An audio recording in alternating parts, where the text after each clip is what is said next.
Czego nam nie mówią o odchudzaniu?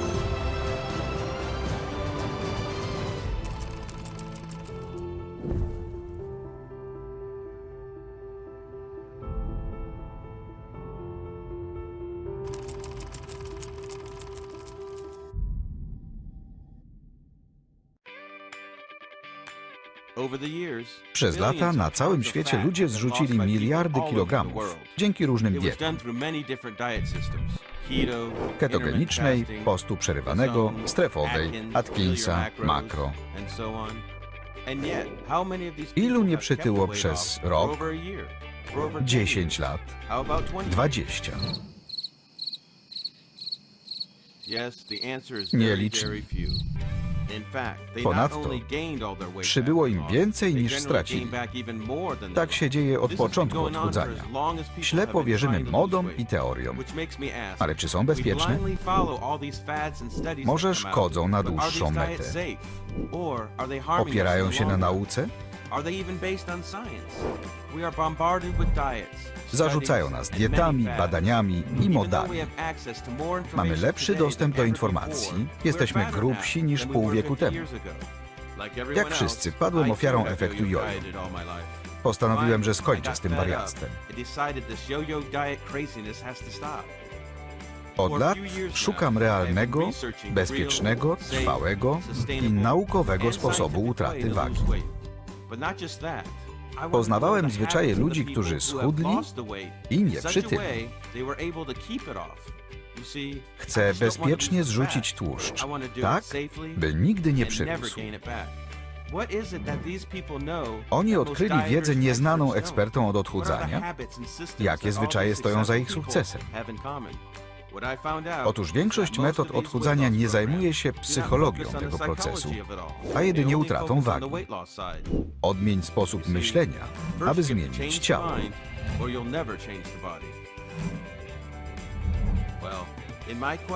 Odkryłem dużą grupę ludzi, którzy nie przytyli przez 5, 10, 15 lat. Ważyłem 145 kg. Zrzuciłem 38,5 kg tłuszczu. W 2017 miałem cukrzycę typu 2. Glukoza na czczo 160. W pół roku spadła do 72. Byłem zadowolony i ja, i lekarz. Przestałem brać metforminę, którą przyjmowałem przez kilka lat. I trzymam się już 3 lata. Schudłam o 54 kg i trzymam się już 6 lat. Ważyłam 105 kg. Zeszłam do 48. Teraz ulepszam ciało. Trudno ci? Nie. Kiedy coś sobie postanowię, to działa. Ważyłem 154 kg. Znaczna otyłość. Obwód pasa 116 cm. Nosiłem koszulę potrójne X. Straciłem 61 kg. Utrzymuję wagę od kilku lat. Dokładnie nie pamiętam. Teraz to nie wymaga ode mnie żadnego wysiłku.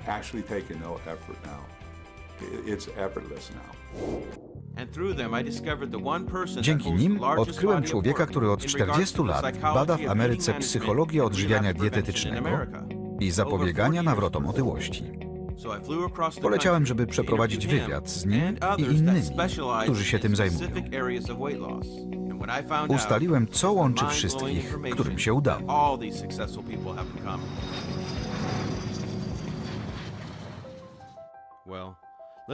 Zacznijmy od ustalenia, co zawiera pożywienie. Musimy wiedzieć, ile ma kalorii, tłuszczu i węglowodanów, aby zorientować się, co spożywamy. W 1990 roku uchwalono ustawę, aby produkty spożywcze zaopatrzono w etykietę ze składem, wielkością porcji i określeniem, jak są niskotłuszczowe. Chociaż elementy się zmieniały, zasady są takie same. Czyli rząd jest po naszej stronie i nam pomaga? Przekonałem się, że nie.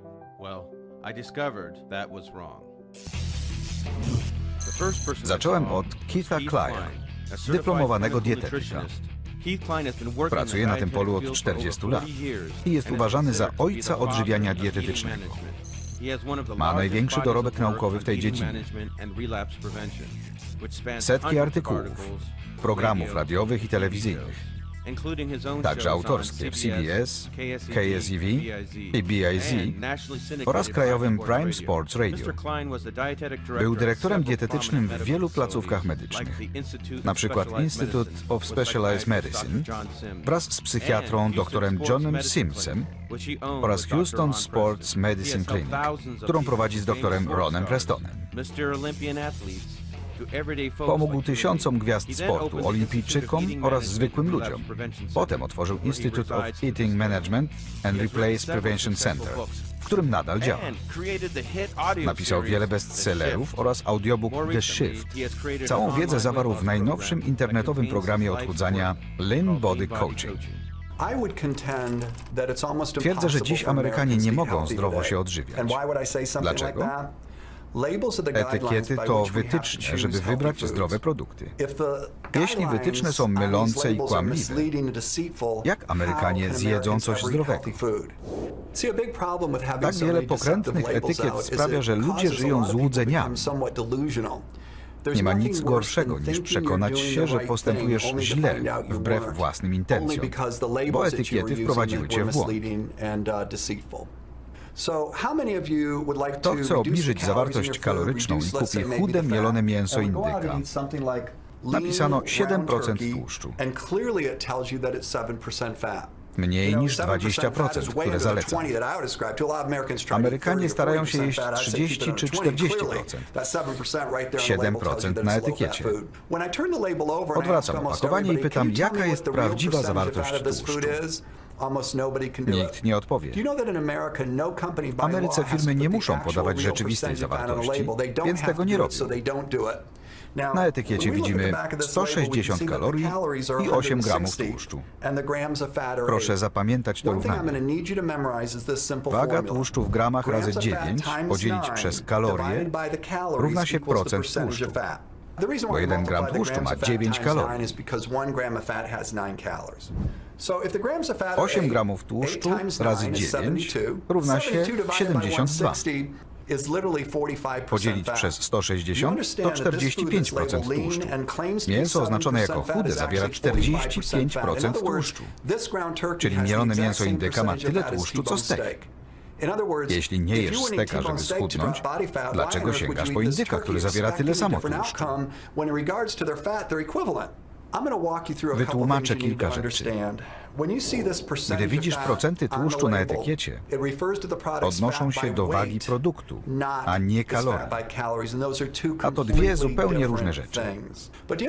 Firmy umieszczają zaniżony procent tłuszczu na etykiecie, żebyś kupił ten produkt, chociaż zawiera dużo tłuszczu.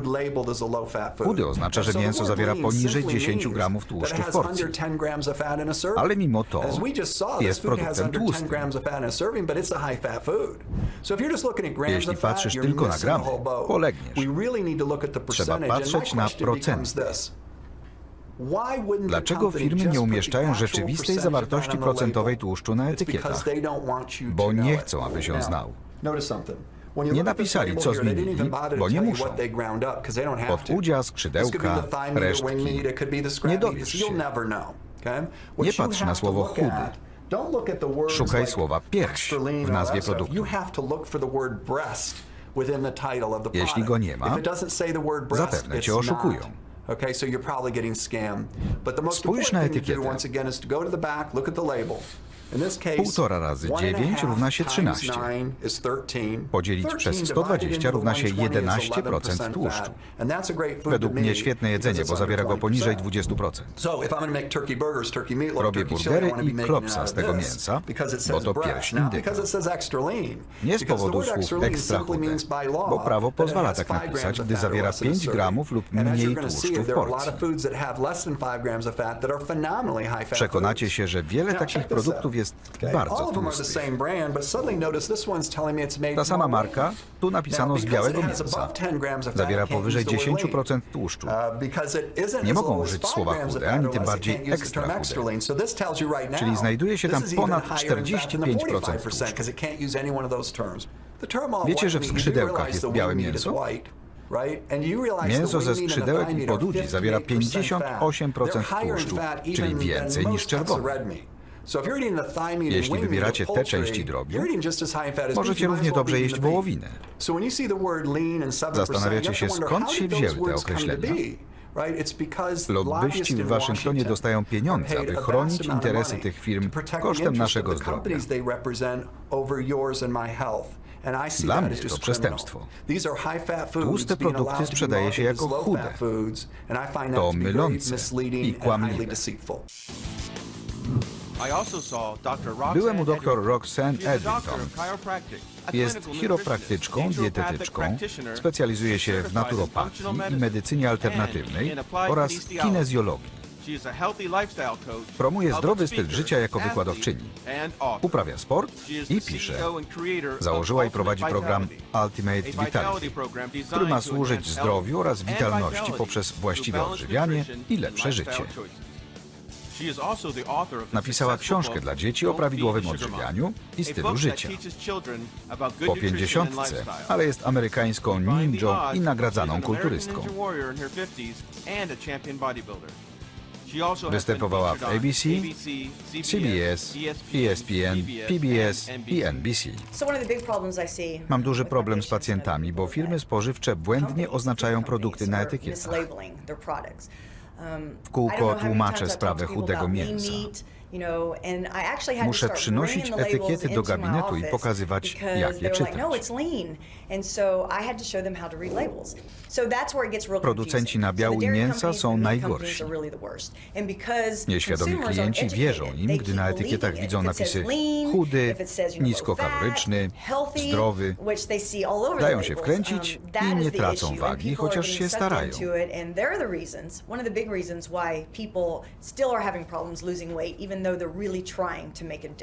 Firmom uchodzi to płazem, bo sprawdzamy ilość tłuszczu w gramach. Lekarze mówią pacjentom, żeby ograniczyli spożycie tłuszczu. Wszyscy wierzymy etykietom. Bekon z indyka to najlepszy przykład. Myślą, o, chudy. Gdy spojrzą na etykietę, widzą, że zostali oszukani.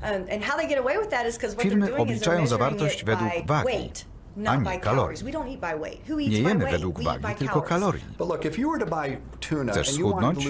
Kupisz tuńczyka w oleju czy w wodzie. Większość wybierze tego samego. Mięso tuńczyka zawiera 33% tłuszczu. Według mnie wszystko powyżej 20 to za dużo. Podano, że jest w wodzie źródlanej i gatunek. Tuńczyk biały. 1 gram tłuszczu razy 9 to 9. Podzielić przez 70. Czyli zawiera 13% tłuszczu. Zatem dobry wybór. Większość ludzi już nie spojrzy na etykietę. Te dwie są identyczne. Woda źródlana i tuńczyk biały. Gdy spojrzymy na tabelę, widzimy różnicę. 5 gramów tłuszczu w porcji. 5 razy 9 to 45. Ten sam produkt, ale już nie 70, tylko 110 kalorii. Obliczamy i ten tuńczyk w wodzie ma 40% tłuszczu. Ilu ludzi w Ameryce wie, że od listopada do marca tuńczyk w wodzie ma wyższą zawartość tłuszczu niż w oleju? Kiedy ryby migrują, ich waga rośnie 4-krotnie, a mięso złowionych wtedy tuńczyków ma wyższą zawartość tłuszczu. Tuńczyk w oleju ma 33% tłuszczu, więc go nie tykam. Jem bardziej tłustego tuńczyka w wodzie i liczę, że schudnę. Niech konsumenci pamiętają, że prawo dotyczące etykiet działa przeciwko nim, a pomaga sprzedać towar. Obie puszki leżą na półce. Ty musisz uważać. Od tego zależy, czy dany produkt pasuje do konkretnego programu odchudzania.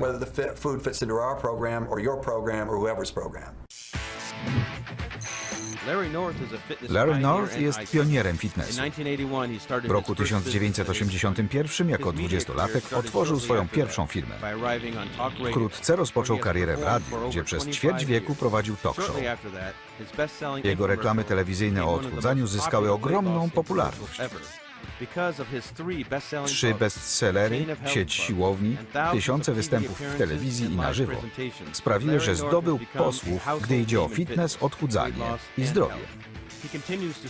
Motywuje i dokształca największe firmy oraz każdego, kto go posłucha.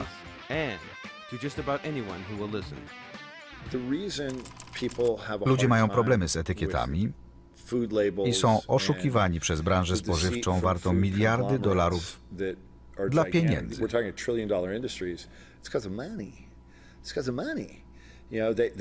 Gdybyś potrafił sobie wyobrazić, co wkładasz do ust, okłamany przez etykietę, nie zjadłbyś tego.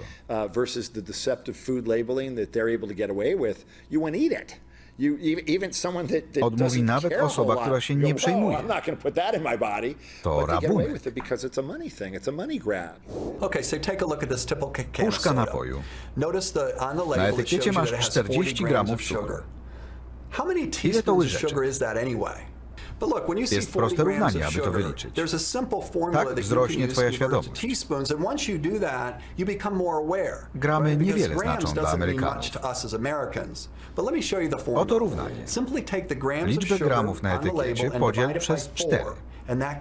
To liczba łyżeczek. 40 podzielić przez 4. Ta puszka napoju zawiera 10 łyżeczek albo torebeczek cukru. Czyli to płynny cukierek. Podniesie poziom insuliny, przemieni się w triacyloglicerolę, a w tej formie jest odkładany tłuszcz w ciele człowieka. Czyli nakarmi komórki tłuszczowe. Jeśli wypijasz 2 puszki po 10 torebeczek, to 20 dziennie. Razy 7 dni wiesz, że wypijasz 140 torebeczek cukru tygodniowo?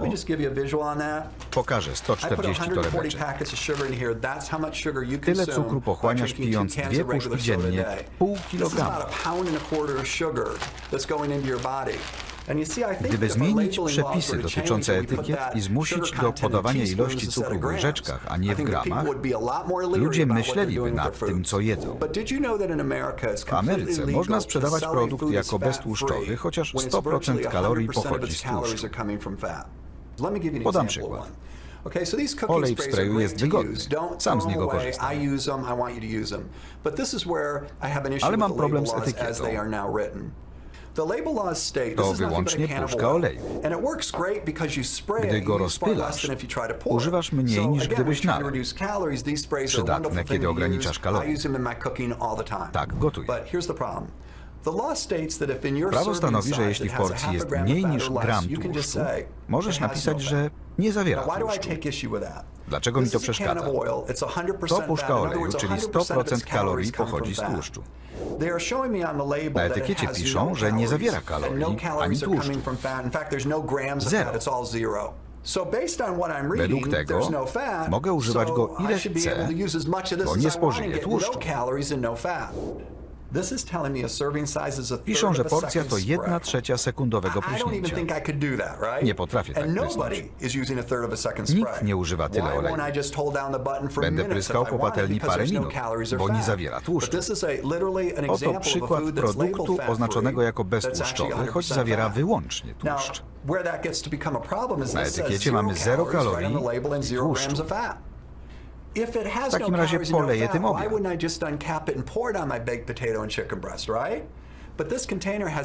Ten pojemnik to 900 kalorii wyłącznie z tłuszczu.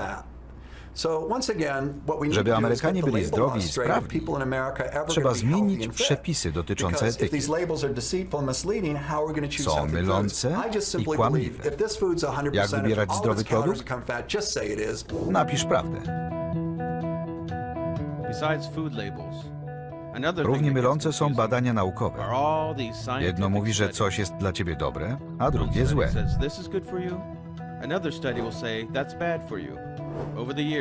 Przez lata badacze zmieniali zdanie. Komu wierzyć? Jak ocenić, kto mówi prawdę, a kto kłamie?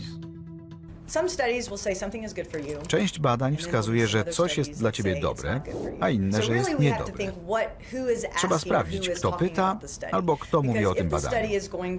Jeśli ma pomóc komuś, wydobędzie kluczowe punkty. Resveratrol jest zdrowy. Występuje w winie, więcej pij, żeby zyskać substancję, która zapobiega rakowi i starzeniu się. Ale znajdę badanie, w którym napiszą, że wino zawiera dużo cukru. Pijąc, podnosisz poziom cukru we krwi, co spowoduje stan zapalny, otyłość i inne choroby chroniczne. Różnica w interpretacji polega na tym, kto i jak patrzy na badanie. Zależy, kto je ogłasza i jakie korzyści zdrowotne podkreśla, aby klienci mu uwierzyli.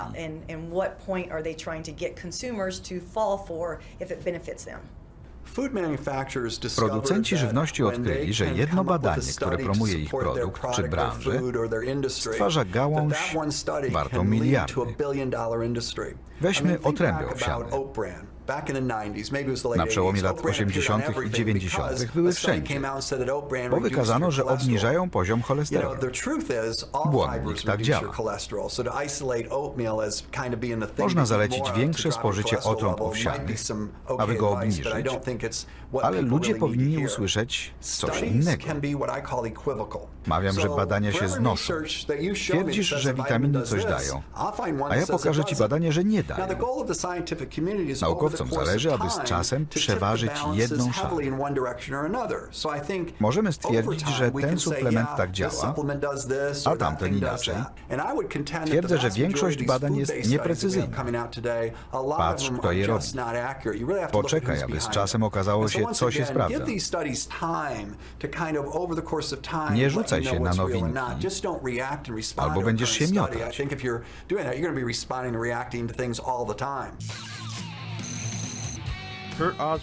Kurt Osborne uprawia sporty wytrzymałościowe. Dwukrotnie ustanowił rekord Guinnessa. Gdy jako pierwszy przejechał rowerem przez Amerykę z Santa Monica Pier do Cocoa Beach Pier na Florydzie, miał 29 lat i pobił ten rekord po 20 latach. Tak wykazał, że wiek to tylko liczba. Przekracza granice stawiane przez ciało i umysł.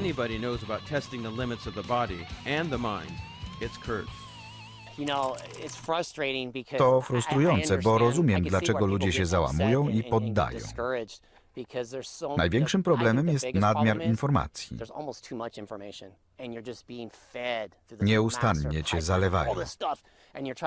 Miotasz się, dokąd iść, co przeczytać. Nie jestem guru fitnessu, dietetykiem, lekarzem, naukowcem, tylko przeciętnym gościem, który wygłówkował to dzięki czytaniu. Trzeba kwestionować i czytać dalej. Wiedza to potęga. Teraz źródło zamieszania. Modne diety. Co tydzień pojawia się nowa. Ketogeniczna, post przerywany, soki, bardzo niskokaloryczna, niesławna bekonowa, a nawet zupa kapuściana. Tej spróbowałem. Ilustrują je zdjęcia przed i po, czyli odchudzają. Z tymi dietami nie sposób żyć. Jeśli schudłeś, musisz dalej tak postępować. Dieta bez węglowodanów albo ketogeniczna. Nigdy nie zjesz ziemniaka albo ryżu. Dlatego te diety się nie sprawdzają. To chwilowy ratunek, a nie długofalowe rozwiązanie. Kto rozpocznie dietę, rezygnując z ulubionych potraw? Nigdy więcej czerwonego mięsa, smażonych dań albo w restauracji. Wytrzymasz kilka tygodni. Na 5 kg, które tracisz na surowej diecie, co najmniej kilogram pochodzi z tkanki mięśniowej. Ta kobieta waży 54 kg. 25% to tkanka tłuszczowa, czyli w normie. Powiedzmy, że się obiadała i przytyła 9 kg. Ta tkanka niejako przyrosła na tej, którą już miała. Teraz waży 63 kg. kilogramy i chce szybko się go pozbyć, więc ograniczy węglowodany. Przejdzie na dietę niskokaloryczną. Ale jeśli je za mało, będzie chudła tracąc tkankę tłuszczową, ale i mięśniową. Nie zauważy, co się z nią dzieje. Skakuje na wagę, zrzuciła 9 kg. Waga mówi, że odniosła sukces.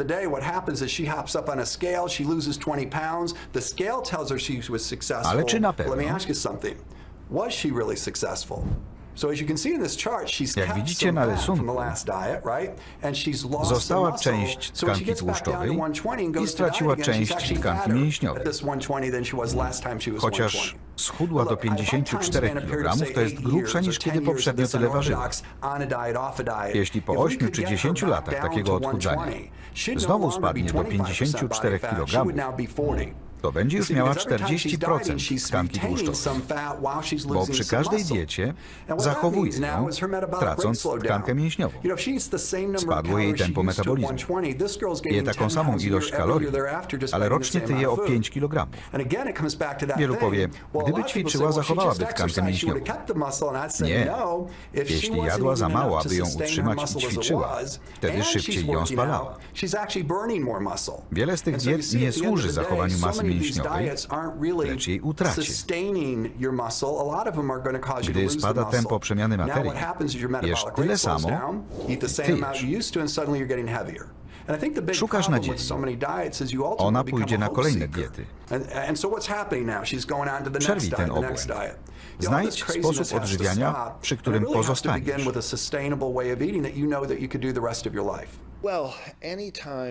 Żadna dieta się nie sprawdzi, bo gdy stracisz tkankę mięśniową, nie zdołasz skutecznie spalić tłuszczu. Prosta sprawa. To błędne koło. Ktoś decyduje się na surową dietę czy ostre ćwiczenia połączone z takąż dietą i znacznie straci na wadze. Efekt jojo sprawi, że odzyskasz te kilogramy i będziesz bardziej otyłą wersją przy tej samej wadze, bo stracisz tkankę mięśniową. Ten cykl będzie się powtarzał, czasem przez całe pokolenie. Mike Ryan jest trenerem celebrytów, modelem fitnessu i kulturystą. Wzywają go gwiazdy Hollywood, gdy potrzebują wyrzeźbionego ciała do roli. Pojawiał się w pismach kulturystycznych. Pomaga stworzyć silną, muskularną sylwetkę. Jest ambasadorem Mekki kulturystów, swojej siłowni Gold's Gym w Venice, w Kalifornii. Pokazuje, że możesz być umięśniony w każdym wieku, nawet po 50. Diety są dobre na początek, ale na dłuższą metę szkodzą. Czym są? Zmuszają ciało do szybkiej reakcji. Spójrzmy na ludzi, którzy zrzucili mnóstwo kilogramów. Jeśli umieścisz ich w doskonałym otoczeniu i zabierzesz jedzenie, na pewno schudną. Co będzie za miesiąc, za rok, za 5 lat? Cierpliwość to podstawa. Ludzie chcą błyskawicznych efektów. Nic z tego. Wydaje się, że diety pomagają. Wielu chudnie na początku, ale na dłuższą metę ludzie nie odnoszą sukcesu. Weźmy dietę ketogeniczną. Skusił cię alkohol albo skosztujesz ziemniaka czy makaronu od koleżanki. Idziesz na urodziny i się załamujesz. Albo do meksykańskiej restauracji. Myślisz, że zjesz fajitę. Inni piją margarity, jedzą chipsy i salsę. To trudne. Wielu z tego powodu porzuca tę dietę. Kto chce w ten sposób żyć? Trudno tak się zawsze odżywiać. Ciągle słyszę o poście przerywanym. Na dłuższą metę spowalniasz tempo przemiany materii. Gdy nie jesz, nie dostarczasz paliwa organizmowi. Gdzie chudniesz? Przy poście przerywanym tracisz tkankę mięśniową, która jest bardziej aktywna metabolicznie. Przez 2 tygodnie wytrzymasz głód, ale potem pojawiają się zachciewajki. Nie śpisz, myśląc, że musisz coś zjeść. Czyli to niezdrowa i nieskuteczna dieta. Diety ketogeniczna i niskowęglowodanowa wywołują zaburzenia. Słyszeliście nazwę kwasica?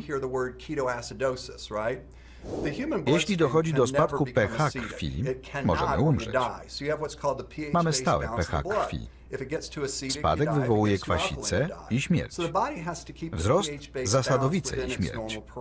Musimy zachować równowagę kwasowo-zasadową na poziomie 7.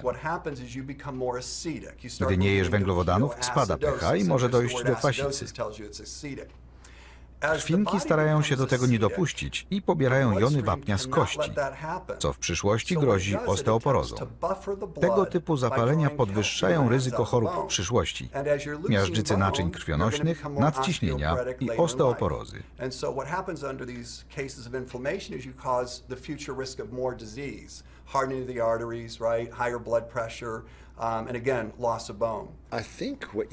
W fitnessie od lat mamy do czynienia z kłamstwem o tkance tłuszczowej. Obiecują ci wszystko, a dają niewiele. Zacznę od tego, że moja mama założyła klub anonimowych jedzenioholików. Jest już po 80, a ma problemy z kontrolą wagi ciała, które zaczęły się w dzieciństwie.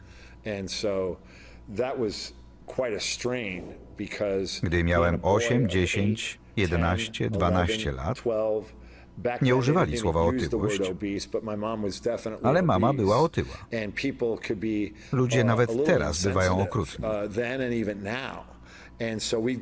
Wychodziliśmy do restauracji i ktoś rzucał nieprzyjemną uwagę. Takie osoby jak moja mama reagowały na 2 sposoby. Udawały, że nie słyszą, albo śmiały się, bo to zabawne. Oczywiście to nie było śmieszne.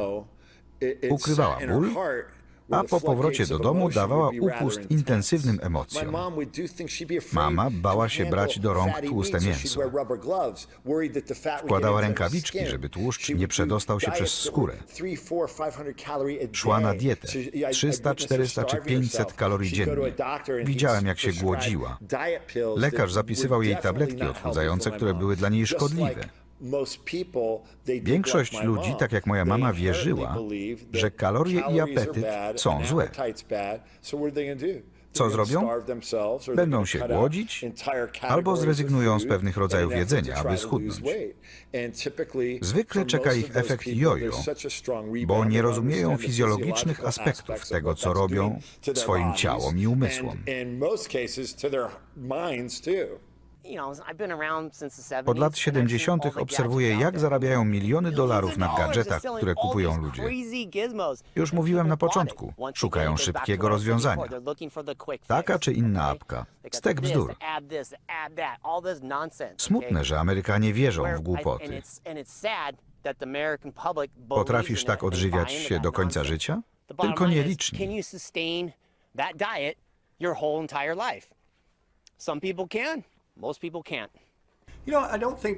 Zbyt mało ludzi mówi o niebezpieczeństwach przy gwałtownej utracie wagi. Badania pokazują, że wielu otyłych traci pęcherzyk żółciowy. Dzieje się tak, gdy organizm jest niejako zalany olbrzymią ilością komórek tłuszczowych, więc go niszczą. Jeśli bardzo szybko tracisz tkankę tłuszczową, niszczysz to, co zabiegasz, czyli piękną sylwetkę, bo tracisz tkankę mięśniową. Doprowadzasz do odwodnienia organizmu i spadku energii. Aby spalić pół kilograma tłuszczu, musisz spalić 3,5 tysiąca kalorii. Powiedzmy, że ludzie starają się stracić 5 kg tłuszczu tygodniowo. Jak to robią? 35 tysięcy kalorii w 7 dni? To niemożliwe. Trzeba być realistą. 3,5 tysiąca kalorii tygodniowo to deficyt 500 kalorii dziennie.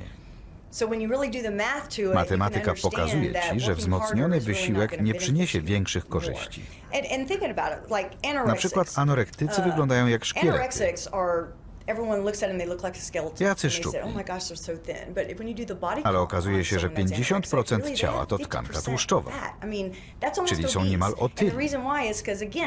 Organizm pozbywa się części tkanki tłuszczowej, ale głównie tkanki mięśniowej. Spalają zatem mięśnie, a zachowują tłuszcz. Koszmarny sposób na odchudzanie. Która droga? Wśród plątaniny diet przejdźmy do sedna. Jaki jest zdrowy, bezpieczny i pewny sposób utraty wagi? Dzięki czemu uniknę efektu jojo? Odpowiedź Was zszokuje. Jest prosta i znana od lat. Nie mówię, że łatwa, a jedynie prosta. Producenci diet mącą nam w głowach, żeby zarobić, bo naprawdę się nie da. Oto ona. Przez 40 lat widziałem, jak pojawiają się i znikają kolejne diety. Scarsdale, Krytykina, strefowa, Atkinsa nawet kilkakrotnie. Teraz jest paleo, ketogeniczna, makro. Musicie zadać sobie pytanie, czy wytrwam przy tym, co robię. Jeśli nie, to przyłożycie kilogramy. Długofalowy sukces zawdzięczamy zmianie stylu życia. Wybieracie korzystniejsze produkty i przy nich pozostajecie. Ale w świecie diet obowiązują twarde zasady, których musicie przestrzegać. Niewielkie zmiany, jeśli się ich trzymać, z czasem przyniosą imponujące wyniki. Aby schudnąć, należy zmienić postępowanie. Tu zaczyna się problem. Nie chodzi o wagę, tylko o wybory i decyzje. Każdy musi zrozumieć, że to nie tylko na 6 tygodni, bo wybieram się na ślub w rodzinie albo zjazd koleżeński. To zmiana stylu życia. Czyli powolny, ale stały proces. Te zmiany wchodzą nam w krew. Nie zmienisz wszystkiego w 3 dni. Bądź wobec siebie cierpliwy. Przyjdą dobre i złe dni, ale będzie coraz łatwiej. Jeśli Twoim celem jest spalanie tłuszczu przy jednoczesnym utrzymywaniu i powiększaniu tkanki mięśniowej, możesz to osiągnąć dzięki odżywianiu i gimnastyce. Należy właściwie ćwiczyć, jeść, aby nakarmić mięśnie, jeść, aby zagłodzić tłuszcz, spożywać prawdziwy pokarm, aby pobudzić umiejętność własnego ciała do prawidłowej utraty wagi. Jeśli chodzi o sposób odżywiania się, zrezygnuj z produktów przetworzonych. Sięgaj po jak najlepsze składniki. Zwróć uwagę na sposób produkcji żywności. Jedz produkty surowe i ekologiczne.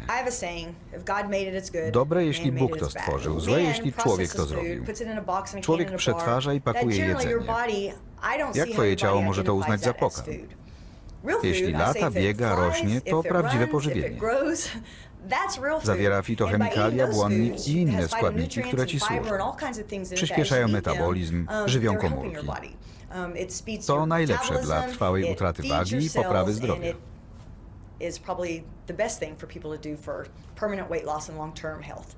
Będziesz się odżywiać inaczej niż Ci mówiono. Jesz białka, węglowodany i tłuszcze, bo są niezbędne razem. Nie chcesz, żeby wzrósł albo spadł poziom insuliny, bo wtedy organizm szaleje. Jesteś głodny, przestajesz skutecznie spalać tłuszcz. Jedz posiłki bogate w białka, węglowodany i tłuszcze, bo tego potrzebuje Twój organizm. Zdrowy, zrównoważony posiłek to białko, węglowodany i warzywa zawierające błonnik. Białko należy spożywać z warzywami. Wielu poprzestaje na sałatce albo warzywach, ale białko jest niezbędne, aby regulować poziom glukozy w organizmie. Wszystko, co jesz, brokuły, ryż, warzywa czy owoce, rozkłada się na glukozę. Dla części produktów ten proces następuje szybciej, ale połączenie białka z warzywami spowalnia go. Glukoza wchłania się powoli, nie ma skoku, którego wolimy uniknąć. Najważniejsze jest łączenie produktów. Nie jesz warzyw, a po godzinie białka, tylko razem. Tak najlepiej.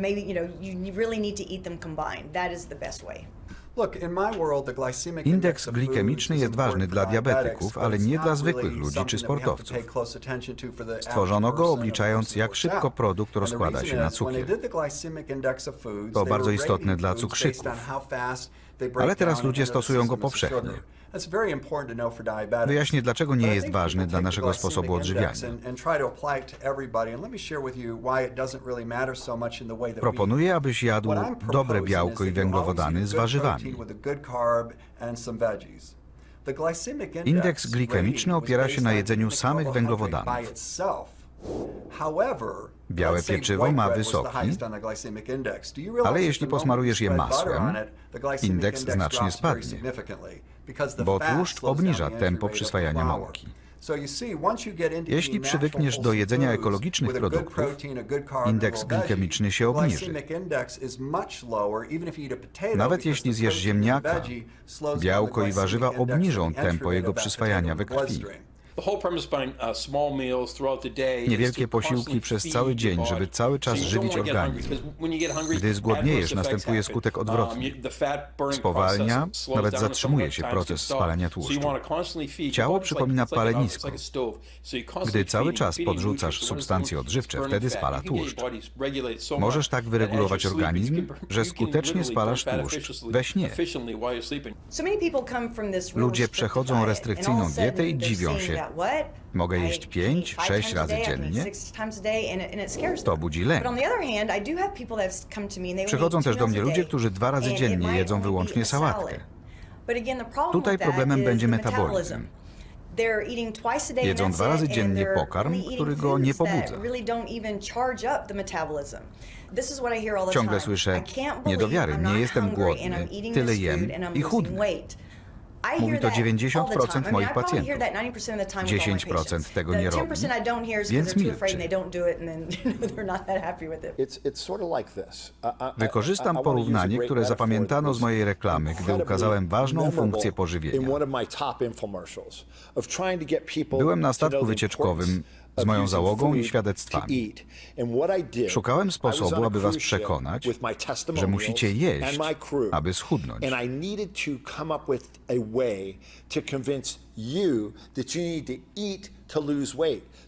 Wiecie, co zrobiłem? Jesteśmy na plaży, mam załogę, świadectwa, słuchaczy. Rozpalam 2 ogniska. Pocę się, uwijam. Tylko raz to nakręcono, bo tego nie powtórzę. Płoną 2 ogniska. Co się stanie, jeśli będę dorzucał drew? Ogień silnie płonie. Drewno to pokarm. Spala się szybciej. To twój metabolizm. Tu mam drugie ognisko, które zaniedbuję. Co teraz? Będzie się tlić i zgaśnie. To się dzieje z przemianą materii, kiedy się głodzisz. Mamy termiczny efekt pożywienia. Nie będzie go, jeśli zjesz posiłek w formie płynnej. Natomiast gdy spożyjesz białko, na każde 100 kalorii piersi kurczaka musisz spalić 20 kalorii, żeby rozłożyć je na aminokwasy, przetworzyć w białko, takie jak twoje, i przyswoić. Wymaga to dużo pracy. Podnosi tempo przemiany materii o 20%.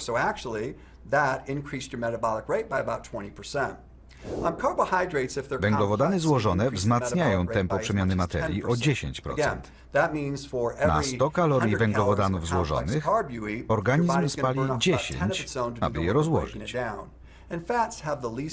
Tłuszcz wystarczy rozłożyć, aby przeniknął przez śluzówkę układu pokarmowego. Podnosi tempo metabolizmu o 4%. Chcesz zachować jak najwięcej tkanki mięśniowej, bo wtedy możesz więcej jeść. Tego, co trzeba.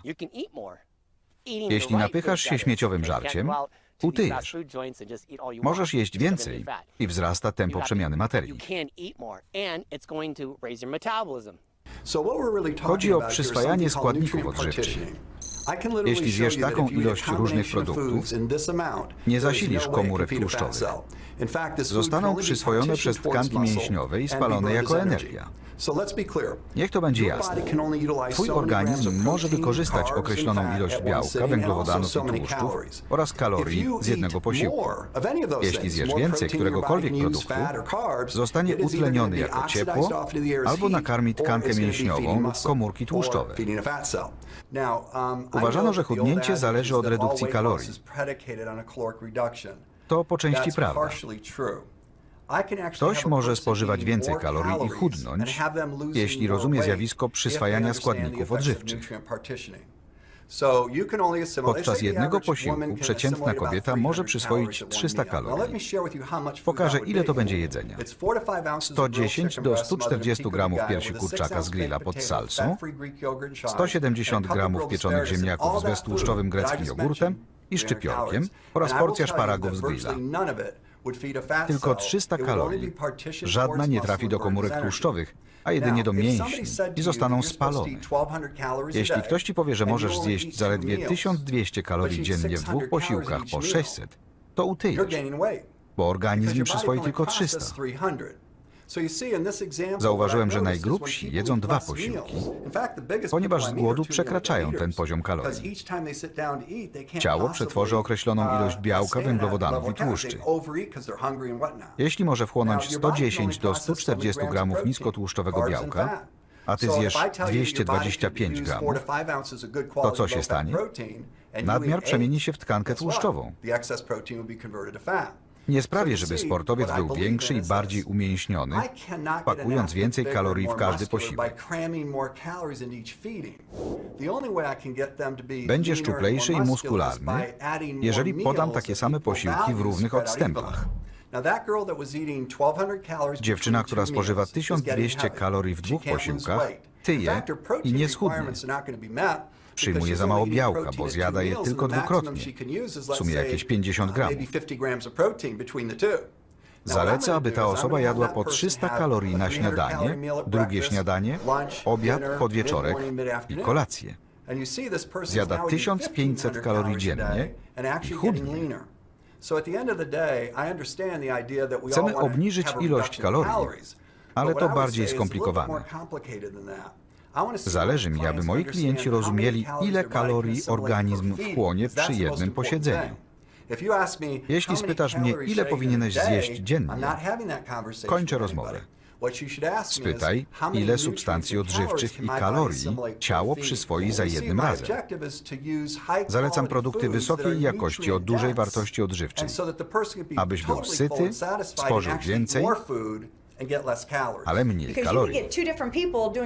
2 osoby są na diecie 1200 kalorii, a skutek będzie odmienny. Wzięłam udział w programie, aby pomóc kobiecie, która ważyła 272 kg. Zaproszono mnie, bo nie mogła schudnąć. Przysięgała, że zjada tylko 1500 kalorii, ale lekarz jej nie wierzył.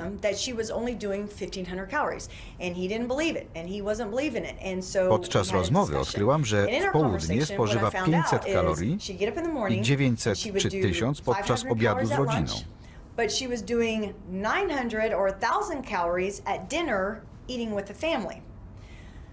Tak nie schudniesz, bo przyswajasz określoną ilość kalorii podczas posiłku.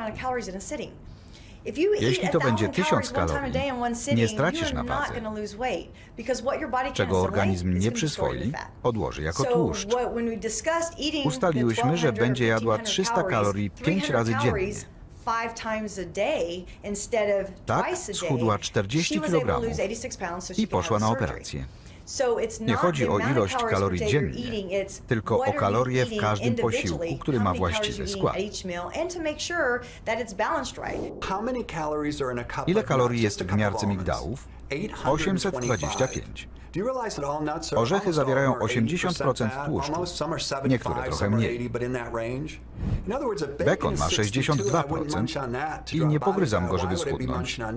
To po co sięgać po orzechy? Organizm przyswaja określoną ilość tłuszczu na raz. Przeciętna kobieta 10 lub 12 gramów. Jeśli na jednym posiedzeniu zjadasz 45 czy 50 gramów tłuszczu, którego nie wchłoniesz, co się z nim stanie?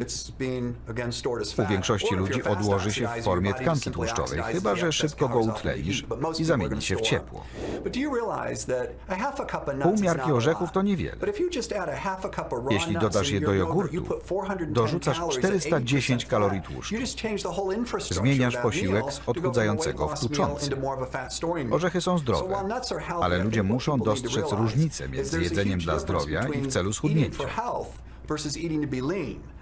Są zdrowe produkty, ale jeśli przesadzisz z ilością, utrudnią ci chudnięcie. To samo z mlekiem migdałowym. Zawiera mniej niż gram białka, czyli nie odżywia komórek mięśniowych, ale ma więcej tłuszczu niż bekon i stek. Musisz wiedzieć, co robić. Jeśli z mleka migdałowego robisz napoje proteinowe i nie chudniesz, zastanów się, co trzeba zmienić.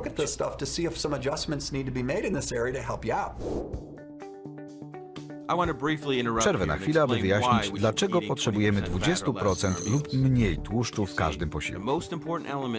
Schudniesz, jeśli nigdy nie będziesz głodny i syty wstaniesz od stołu.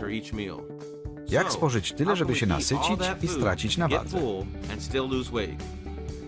Tu wkracza zasada Keitha Kleina. Tłuszcze mają 2 razy więcej kalorii niż białko i węglowodany, więc można zjeść znacznie mniejszą porcję. Stąd głód i utrata panowania nad konsumpcją. Wolisz zjeść te migdały, czy ten posiłek? Mają po 300 kalorii. W tej porcji migdałów jest za dużo tłuszczu. Organizm tego nie przyswoi, więc odłoży w tkance tłuszczowej. Nie grozi ci to przy drugim posiłku, który jest właściwie skomponowany i zapewni uczucie sytości. Przygotuj plan gry, która zakończy się sukcesem. Przy odchudzaniu najważniejsze jest samodzielne przygotowywanie posiłków. Ma to wiele zalet, gdy chcesz stracić na wadze. Wiesz, co jesz. Nie głodujesz ani nie panikujesz. Wpadnę do McDonald'sa. Ułóż plan gry i gotuj.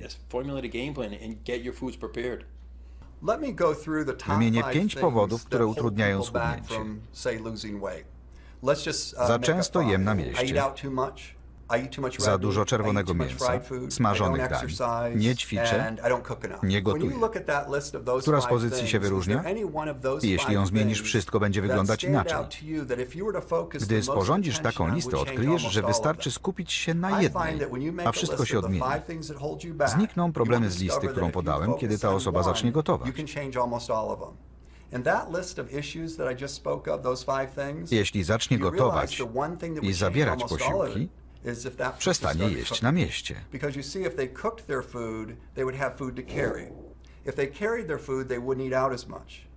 Przygotuje właściwe dania, zrezygnuje z czerwonego mięsa i smażonych potraw.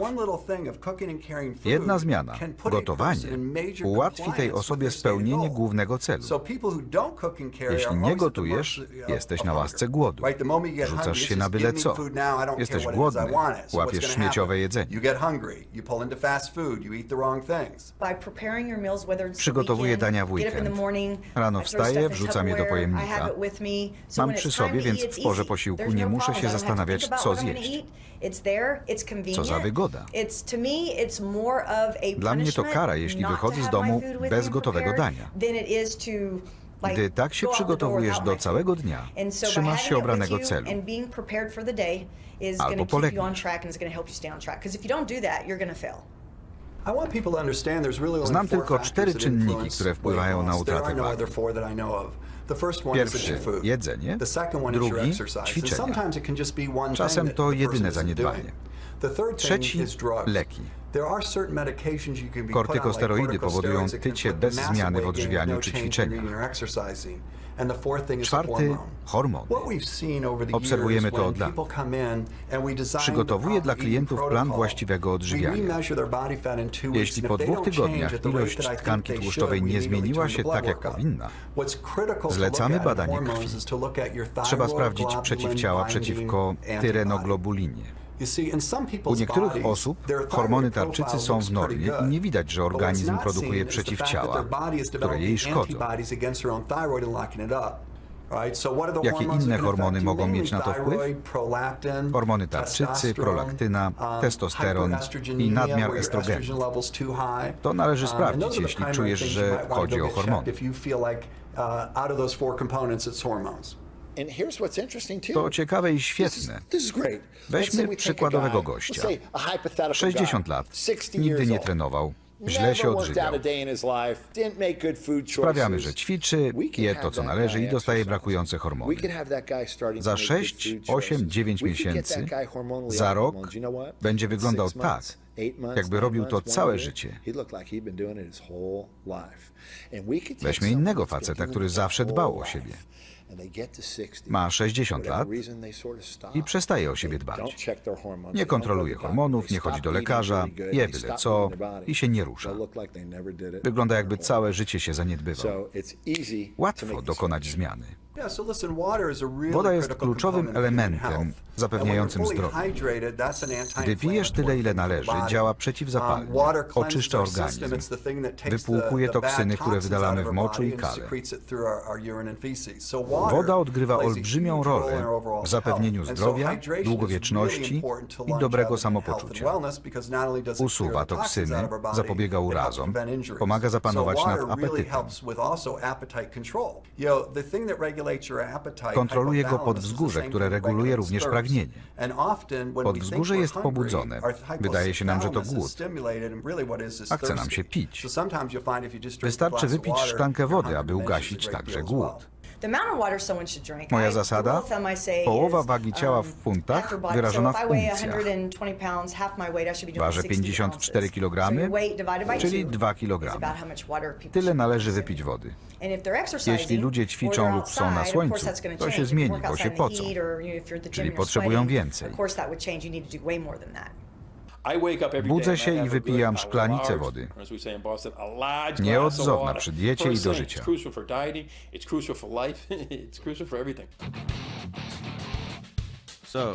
Omówiliśmy odżywianie. Zajmijmy się ćwiczeniami.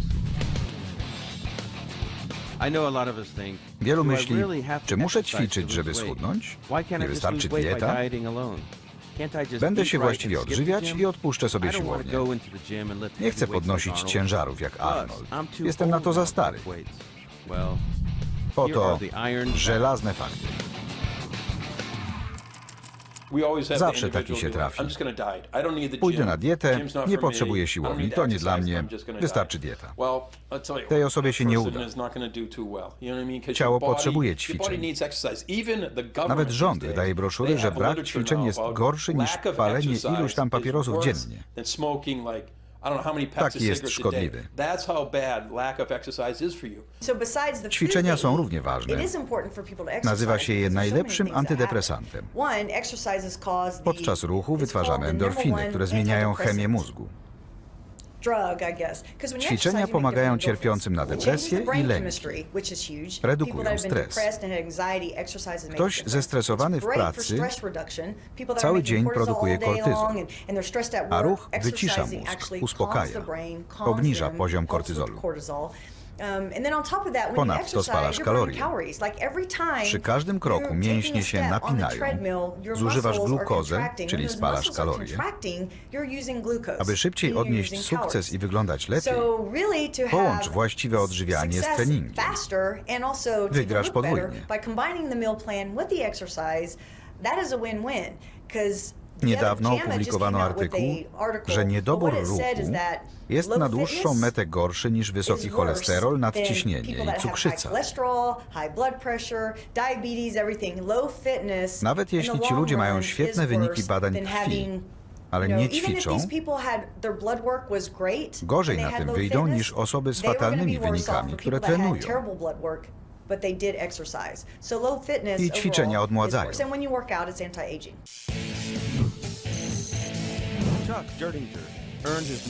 Chuck Dertinger zrobił magisterium z filozofii treningu. Przez lata przeszkolił tysiące ludzi, jak dokonać zmiany w sobie. Jest ekspertem od reakcji fizjologicznej i przystosowania do ćwiczeń. Współpracował z Labrador Nutrition, a teraz szkoli pracowników do internetowego programu Lean Body Coaching. Odpowie na każde pytanie o wpływie treningu na ciało.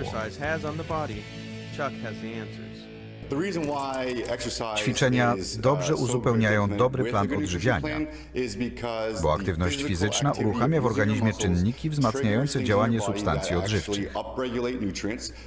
Spalasz kalorie i włącza się efekt potreningowego spalania. Na orbitreku eliptycznym robisz intensywny trening interwałowy. W trakcie ćwiczeń spalisz 300 kalorii w ciągu 30 minut, a będzie też spalanie potreningowe. Trening służy także regeneracji i odbudowie tkanki mięśniowej.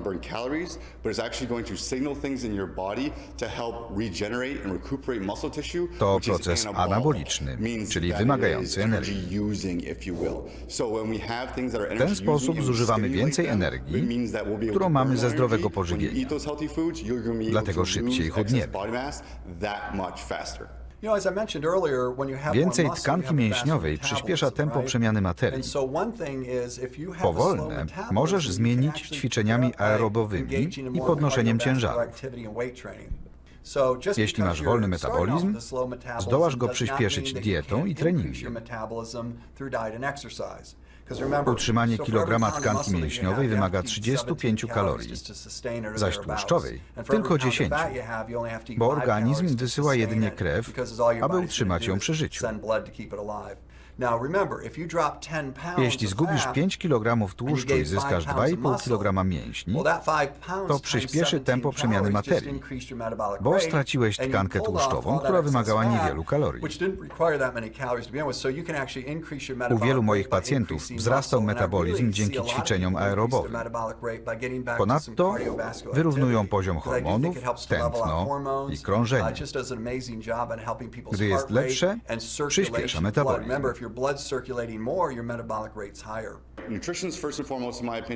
Najważniejsze jest odżywianie i dodajemy ćwiczenia. Trening cardio różni się od oporowego. Wielu wchodzi na bieżnię ruchomą, orbitrek, rowerek, schody sportowe, żeby spalić kalorie. Każde urządzenie inaczej aktywuje mięśnie, ale powiedzmy, że to bieżnia ruchoma. Trening cardio koncentruje się na sercu. To bardzo ważne, ale nie stymulujesz tkanki mięśniowej, aby pobudzić ją do przystosowania.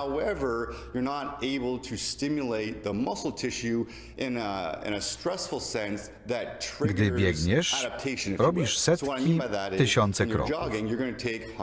Gdy wykonujesz wypad, po 15 będziesz wykończony. Gdy od mięśni wymagasz większego wysiłku, wykształcają się mechanizmy adaptacyjne, takie jak rozrost, kształt i gęstość. Każdy marzy o wysportowanej sylwetce. To mięśnie. Trening oporowy ma wiele zalet. Zapewnia gęstość kości, zdrowsze więzadła i ścięgna, długowieczność i sprawność w starszym wieku.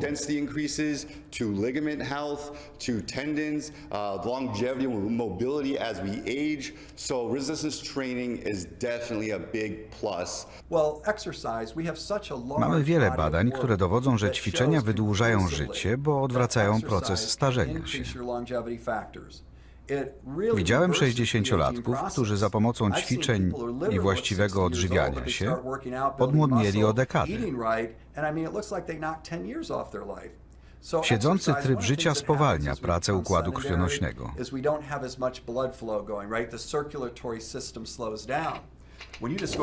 Przebieżka, marszobieg, podnoszenie ciężarów sprawiają, że krew szybciej płynie. Tracimy nie tylko duże mięśnie, ale i małe, podtrzymujące szkielet. Dzięki ćwiczeniom te małe mięśnie się wzmacniają. Bezczynność prowadzi do atrofii dużych i małych. Dlatego ludzie w podeszłym wieku przewracają się pod prysznicem i łamią kość biodrową, uderzają się o blat i umierają. Tracą stabilność, którą zapewniają małe mięśnie. Ich atrofia sprawia, że szkielet jest niestabilny. Dlatego staruszek pociąga stopami przy chodzeniu. To nie jest naturalny objaw starzenia się, tylko skutek braku ćwiczeń, gdy posuwamy się w latach.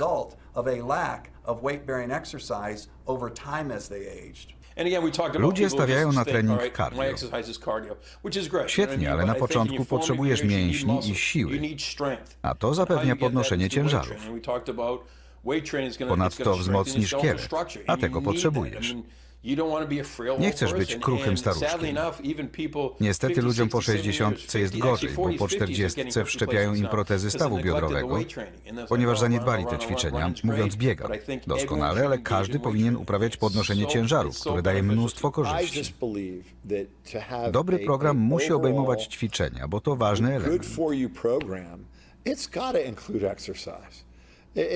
Trening oporowy najlepiej wzmocni kości, zbuduje mięśnie, zapewni kształtną, sportową sylwetkę.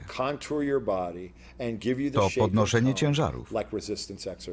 Potem masz nieograniczony wybór ćwiczeń, do których cię ciągnie i będziesz je często wykonywał.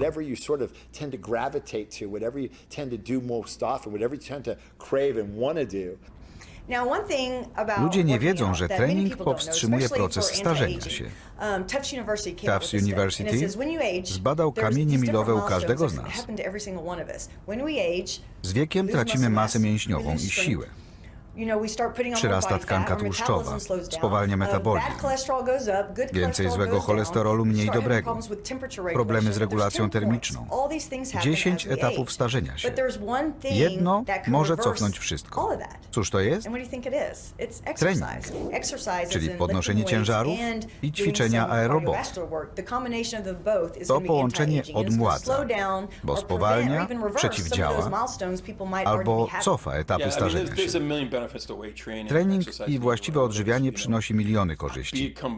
Pomaga zwalczyć choroby serca, raka i inne koszmarne dolegliwości.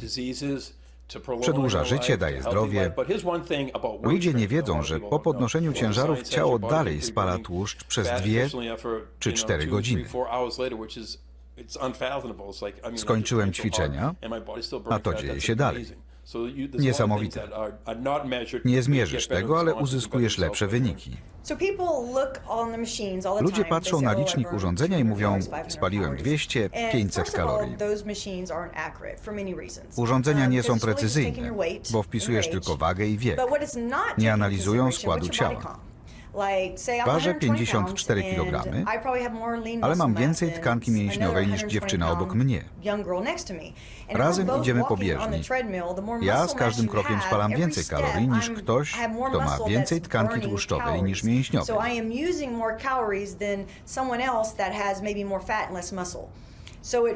Czyli nie chodzi o wzrost i wagę. To nieprecyzyjne dane. Jeśli trenowałaś przez kilka godzin i wychodzisz z siłowni, organizm nadal spala kalorie. To się nie kończy. Oczywiście najgorsze jest przetrenowanie, zwłaszcza gdy idzie o rozwój fizyczny. Trening nie przypomina uprawiania sportu. Na polu golfowym spędzasz 5-6 godzin, żeby dopracować zamach. Gdy surfujesz, siedzisz w wodzie 4 czy 5 godzin, żeby złapać falę. Naukowcy mówią, że ciało wytrzymuje od 60 do 90 minut intensywnych ćwiczeń. Potem skutki są fatalne. Urazy, zakwasy, ból, nawet chroniczny. Na siłowni 5 godzin dziennie spędza trener. Reszta się wykańcza. Jeśli chcesz rozwalić sobie organizm i układ hormonalny, nadmiernie trenuj cardio. Zapytaj triatlonistów i rowerzystów, ile to kosztuje ich organizmy. Zależy, jaki obierzesz cel. Jeśli tego wymaga twój zawód albo uprawiany sport, nie masz wyboru. Ale jeśli chcesz zyskać sprawność, wystarczy godzina 5 razy tygodniowo. Gdy wyruszyłem w trasę, ważyłem 68 kg. Jeździłem 8 do 10 godzin dziennie, ale balansując na tylnym kole, wtedy wykorzystujesz całe ciało. Zauważyłem, że się kurczę, chociaż konsumowałem 4000 kalorii dziennie. Dla takiego jak ja to mnóstwo, a nadal chudłem. Gdy dotarłem do mety, zostały ze mnie skóra i kości. Ważyłem 58 kg. Straciłem 10 kg masy mięśniowej. Żałosne. Od wyprawy minęły 3 miesiące. Wracam do normalnej wagi. Tak długo to trwa. Jeszcze nie odzyskałem sił.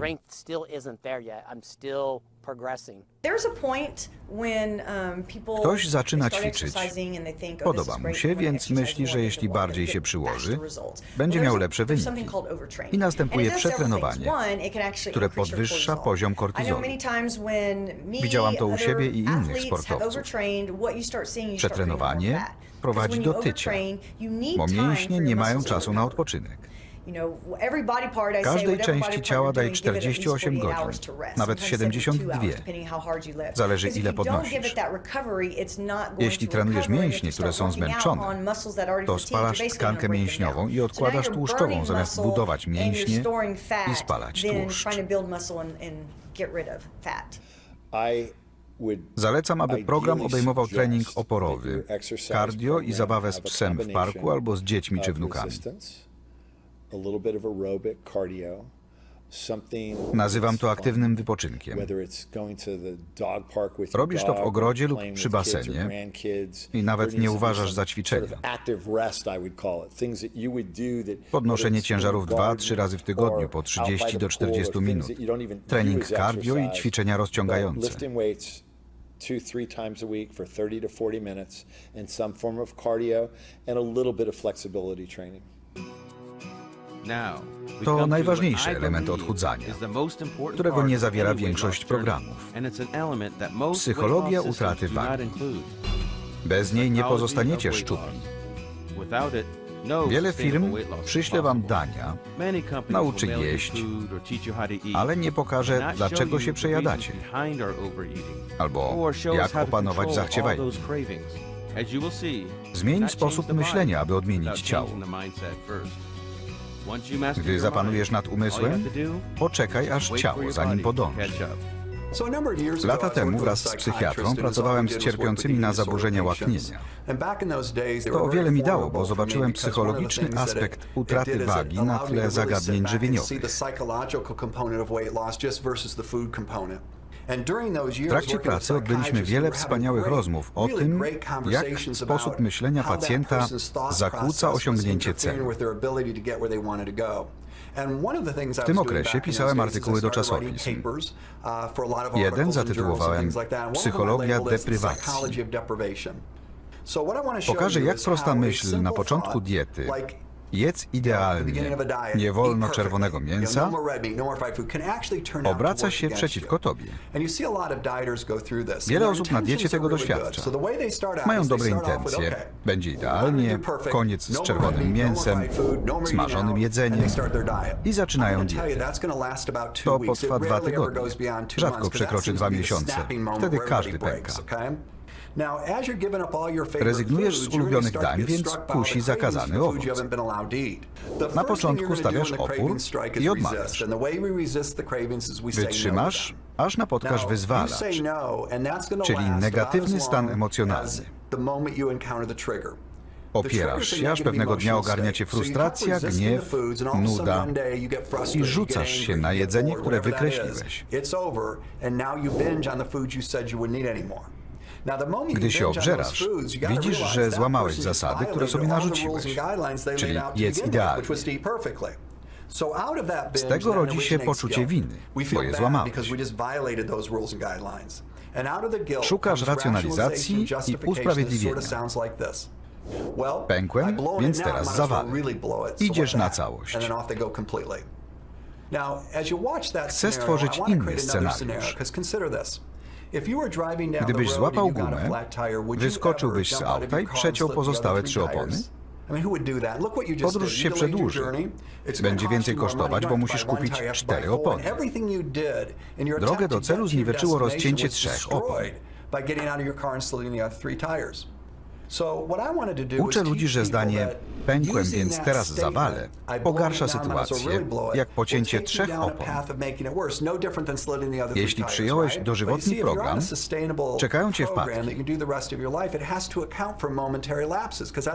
Wesela, imprezy, stypy. Jeżeli zdanie "pękłem, więc teraz zawalę" zmienisz w stwierdzenie "jeśli nie przetnę 3 opon, to dam radę", twój umysł wróci na właściwy kurs i jedna wpadka ci nie zaszkodzi. Ludzie świetnie sobie radzą na diecie i zależy im, żeby się spisać. Wtem coś się dzieje. Nie zjedli w porę, poczuli zapach, usłyszeli coś w radiu, przypadkiem zobaczyli w telewizorze, to ich pobudza. Pyszne. Więc tego chcą i to jedzą.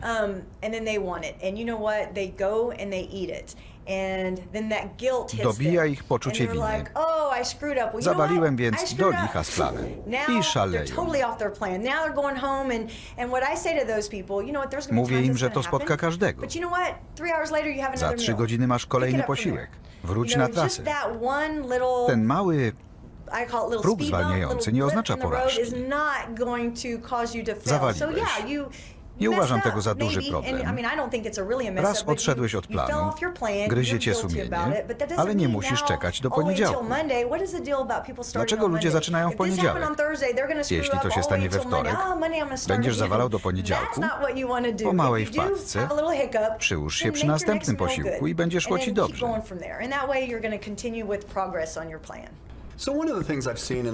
Zmiana jest procesem, który składa się z etapów. Teraz je przedstawię.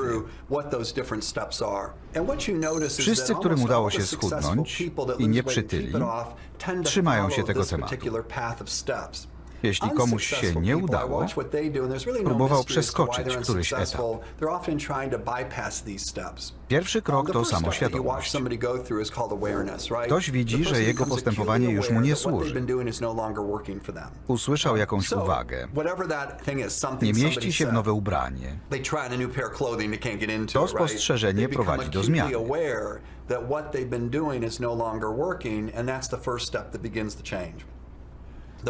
Ale świadomość to za mało. Ilu naszych znajomych pije, pali, ma nadwagę i nic nie robi? Świadomość to pierwszy krok, aby wyruszyć w drogę. Drugi jest bardzo ważny i nie można go pominąć. To kontemplacja.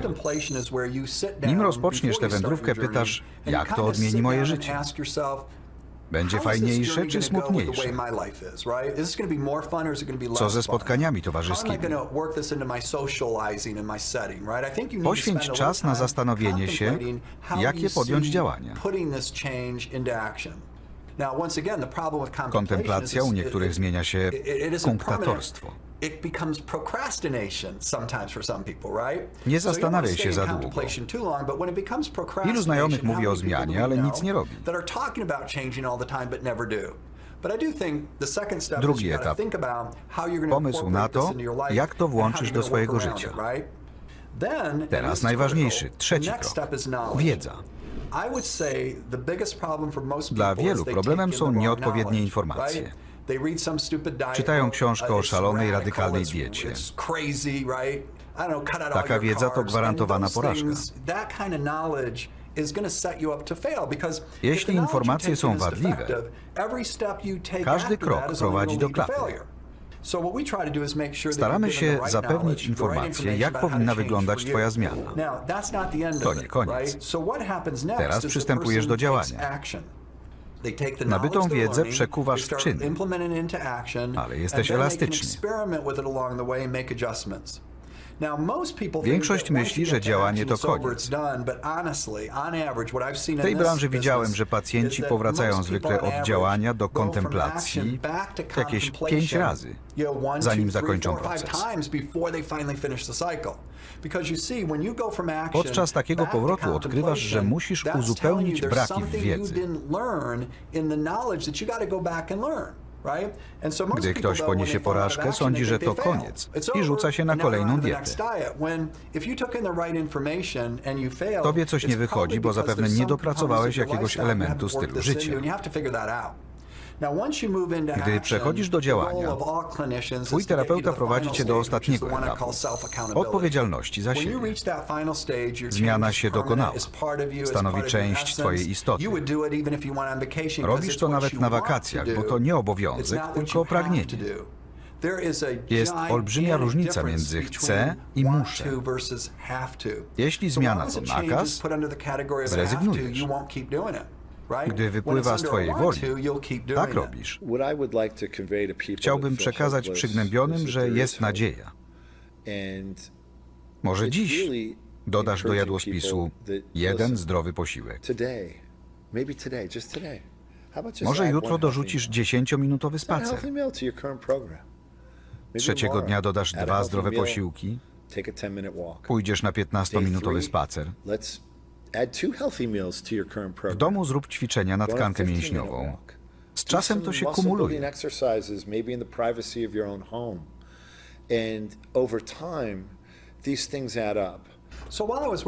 Gdy współpracowałem z psychiatrą, musiałem namówić pacjentów, aby wprowadzili do jadłospisu potrawy uważane za złe. Tak wracaliśmy do programu odżywiania, a nie deprywacji, postu i sztywnych zasad. Wymyśliłem zwrot, który opatentowałem. Ulepsz złe wybory. Pokazywałem klientom, że nie muszą być perfekcyjni.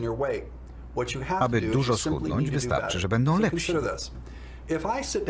Widzę, że ktoś je czerwone mięso 4 czy 5 razy w tygodniu. Pytam, jak mógłby to ograniczyć? Jeśli odpowie, że 2 razy w tygodniu, bije brawo. Z 4 razy zszedł do 2, czyli jest lepszy. Pacjent niczego nie zauważył. Nie cierpi. Je czerwone mięso, tylko w rozsądnej ilości. Mała zmiana z czasem przyniesie wspaniałe efekty, bo można ją utrzymać. Gdy siadasz do stołu, zastanów się, jak ulepszyć zły wybór. Odkryłem, że na stałe można to zrobić na 3 sposoby. Po pierwsze, wybierać korzystniejsze produkty. Przerzuć się na niskotłuszczowe lody, które ci smakują. Po drugie, robić coś rzadziej niż zwykle. Zamiast 5 razy w tygodniu, jem czerwone mięso tylko 2-krotnie. Wytrzymam i przyjdą efekty. Zmieniam także ilość. To trzeci sposób. Wystarczy mi mniejszy stek? Z niczego nie rezygnujesz. Tak pokazałem, że nie musisz jeść idealnie.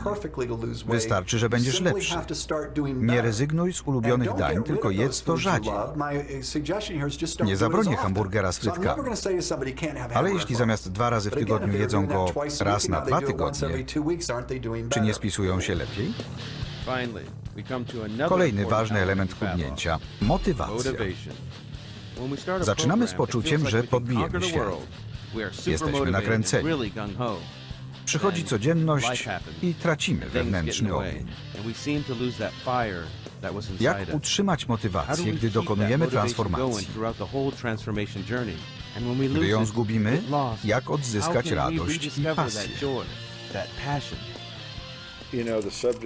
Interesuje mnie temat motywacji i inspirowania. Opowiem wam o sobie. Gdy miałem około 20 lat, ciężko pracowałem jako sprzedawca obuwia. Wieczorami byłem wykidajłą w barze. Trenowałem znajomych i rodzinę w siłowni, do której miałem klucze. Przychodziłem tam o 4 rano.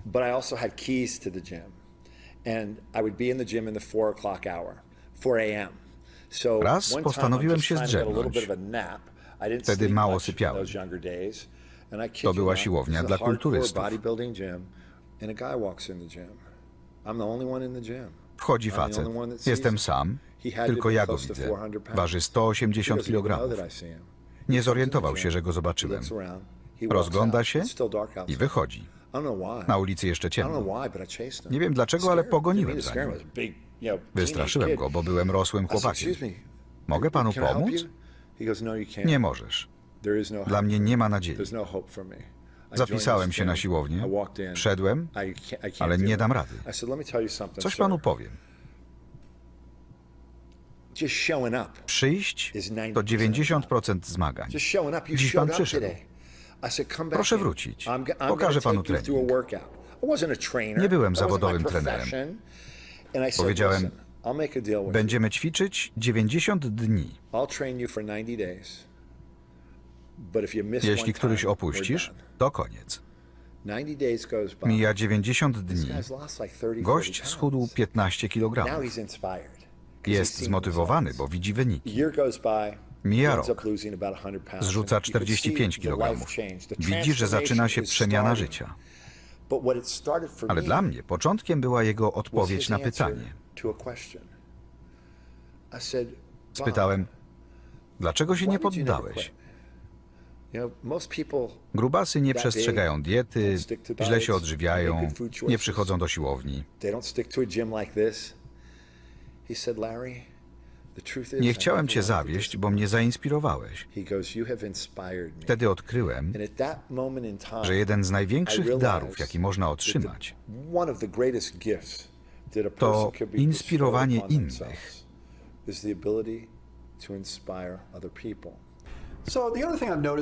Pracując w klinice wyróżniłem 3 poziomy motywacji, przez które staramy się przeprowadzić klientów. Zmiany inicjuje lęk. To świetna zachęta, która na początku pobudza wielu ludzi. Lekarz mówi, masz cukrzycę typu 2, cholesterol tak wysoki, że dostaniesz zawału. Strach pobudza do działania i silnie motywuje, niestety na krótko.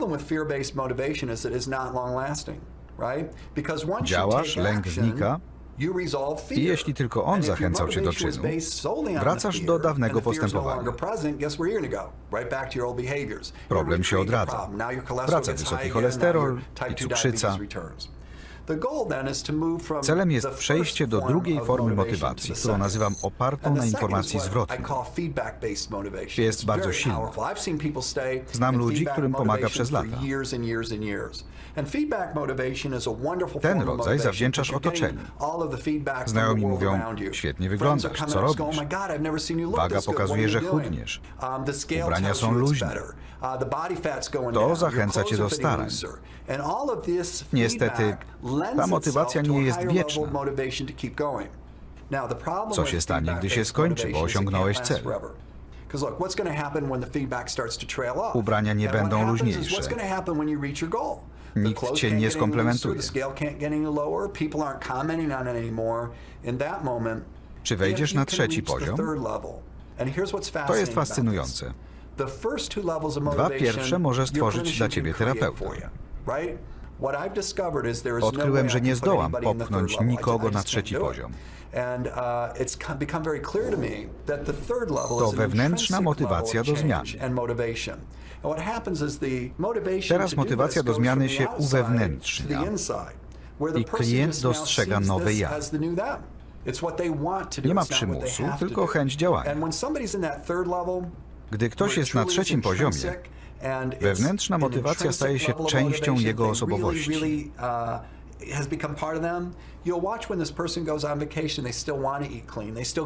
Jedzie na wakacje, nadal zdrowo je, ćwiczy, bo to nie jest nakaz. Ten 3. poziom jest najbardziej dynamiczny.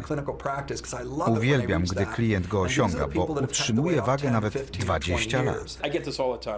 Mam 53 lata i ludzie pytają, kurna, jak przez cały dzień utrzymujesz motywację? Wykorzystuję obrazy, bo są niesamowite. Ukazują naszą prawdziwą istotę. Tak wyglądam. Muszę się przyłożyć. Tak chcę wyglądać. Znajduję na przykład zdjęcia młodego Arnolda Schwarzeneggera albo kogoś, kto mnie inspiruje i wrzucam do telefonu. Dziś muszę poćwiczyć, żeby to osiągnąć. Tak zyskuję koncentrację. To najlepszy sposób, z jakiego korzystam pracując z klientami.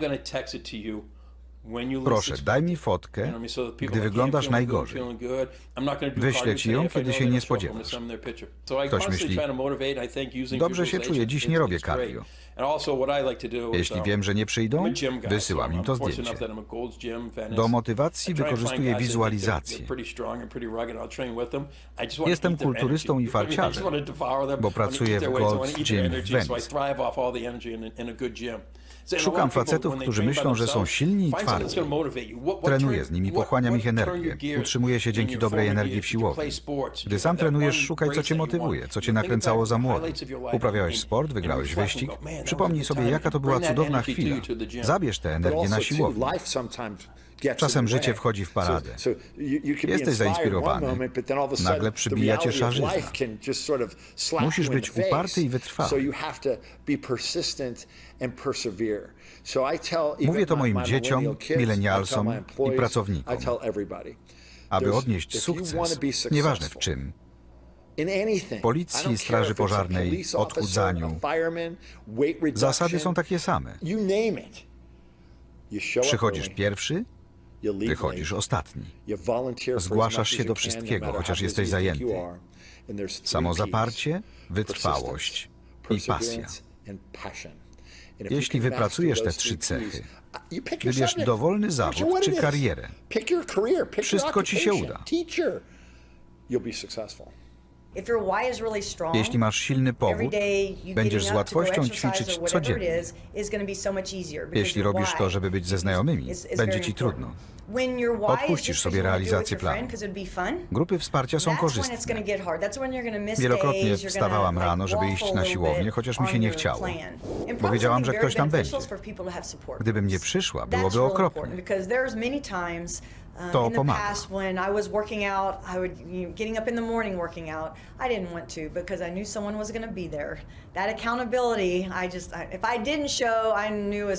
Jeśli planujesz ćwiczenia, spacer, siłownię czy jogę, lepiej, gdy pójdziesz z kimś.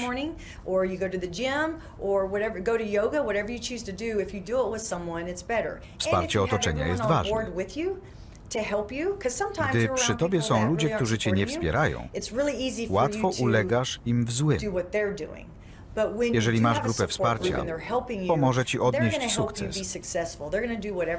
Dopilnują, abyś jadła, co trzeba, ćwiczyła. Będą cię chwalić, żebyś dobiegła do mety. Motywacja przybiera najróżniejsze formy. Dla mnie oznacza postęp. Chcesz czegoś spróbować. Nieważne, co to jest. Nauka hiszpańskiego, gry na fortepianie, odchudzanie, nabranie sił.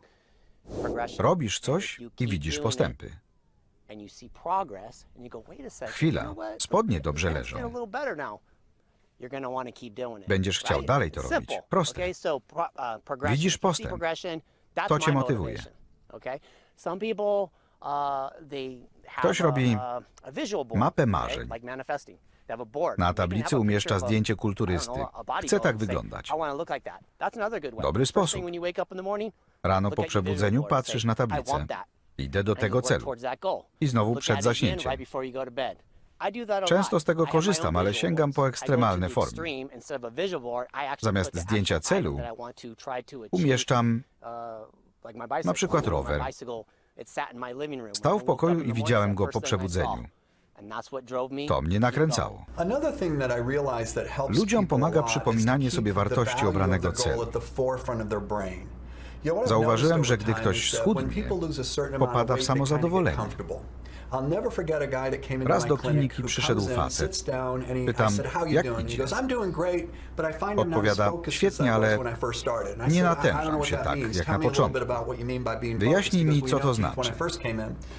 Gdy zacząłem, nie piłem, nie chodziłem do restauracji, ćwiczyłem, sam gotowałem posiłki. Teraz popijam, odpuszczam sobie, ale wstaje, rozpina pasek, pokazuje, że spodnie wiszą. Nie nosiłem ich od studiów. Zaciąga pasek i siada. Mówię mu, właśnie wyjaśniłeś, dlaczego już się nie natężasz. Niby jak. Gdy wstałeś i rozpiąłeś pasek, pokazałeś, że jest ci wygodnie. Ludzie dokonują zmiany, kiedy coś ich uwiera. Przyszedłeś do mnie i zrzuciłeś 15 kg, bo męczyła cię nadwaga. Radzę, żebyś wyrzucił te spodnie, zrobił dodatkowe dziurki w pasku, kupił nowe, które są za ciasne. Wtedy 10 kg będzie ci doskwierać tak, jak tamte 15. Samo zadowolenie sprawiło, że się nie przykładał. Pamiętaj o celu, aby być zmotywowanym. To najważniejsza rzecz, jaką powiem tym, którzy chcą schudnąć. Opowiadają wam bzdury. Jest tylko jedno – determinacja. Postanowisz, że to zrobisz, więc ci się uda. Liczy się tylko ten priorytet. Tak się to ziści. Upadniesz, ale to dobrze, bo się uczysz. Nie udało się, więc muszę zmienić drogę. Tak wykorzystujesz wiedzę.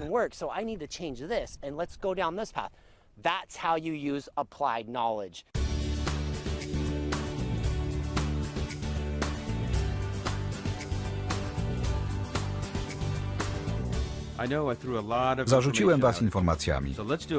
Podsumujmy, jak zdrowo i na stałe stracić na wadze. Padło wiele dobrych rad. Oto 10 najlepszych. Pierwsza, jedz dobre, zdrowe pokarmy. Sięgaj po dzieła natury. Daruj sobie produkty człowieka. Druga, właściwie dobieraj składniki. Białko, węglowodany i warzywa w każdym posiłku, aby nie wzrósł poziom insuliny, co powoduje tycie. Trzecia, porcje. Przyswajaj składniki odżywcze. Jedz właściwą ilość kalorii przy każdym posiłku, aby tłuszcz stanowił mniej niż 20% dań. Czwarta, jedz co 3 godziny, czyli 5 do 6 posiłków dziennie. Tak utrzymasz tempo przemiany materii. Piąta, pij dużo wody. Na przykład ważysz 90 kg, pijesz 3 litry dziennie. Szósta, nie daj się złamać porażce. Zawaliłeś? Wracaj do boju. Nie zadręczaj się, tylko zjedz właściwy następny posiłek. Siódma, znajdź grupę podobnie myślących ludzi, aby dali ci pomoc, wsparcie i motywację. Według badania członkowie grupy stracili o 225% więcej wagi niż samotnicy. Ósma, zmień styl życia na taki, któremu pozostaniesz wierny. Nie musisz zawsze jeść idealnie. Małe zmiany po długim czasie stworzą imponujące wyniki. Dziewiąta, do programu zmian włącz ćwiczenia, szczególnie trening cardio i podnoszenie ciężarów. Solidne mięśnie przyspieszają metabolizm, dają siłę i mobilność na starość. Ostatnia, 10. rada. Gotuj i noś posiłki. Zaplanuj dania. Przygotuj, włóż do pojemników i zabieraj ze sobą. W internecie znajdziesz torby termiczne. Dzięki temu każdego dnia będziesz miał odpowiedni posiłek.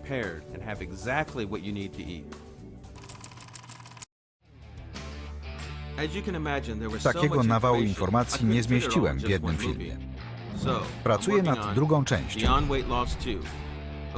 Pokażę rady i sztuczki, które wyciąłem z montażu.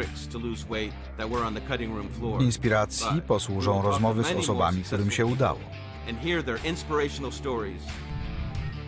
W przebraniu nakręcę szokujący materiał o tajemnicach branży dietetycznej. Czekajcie.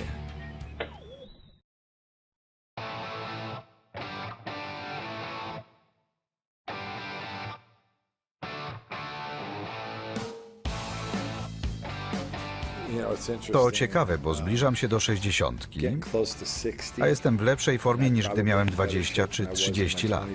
A startowałem wtedy w zawodach kulturystycznych i latami chodziłem do siłowni. Mówią, że wiek to tylko liczba. Czuję, że staramy się zachować młodość. to stay younger longer. And Myślę, że dzięki nauce, biologii i technice dłużej niż kiedykolwiek będziemy młodsi, sprawniejsi i żywotniejsi. Cudownie. To najfajniejsze. Walisz głową w mur. Wszystko jest do kitu. Obudzisz się i spotyka to każdego. Budzisz się. Osiągnąłem cel. Tego ciała pragnąłem. Widzę, dokąd zmierzam. Pojawiają się kolejne mięśnie, motywacja i radość. Powtarzam, cierpliwość to proces.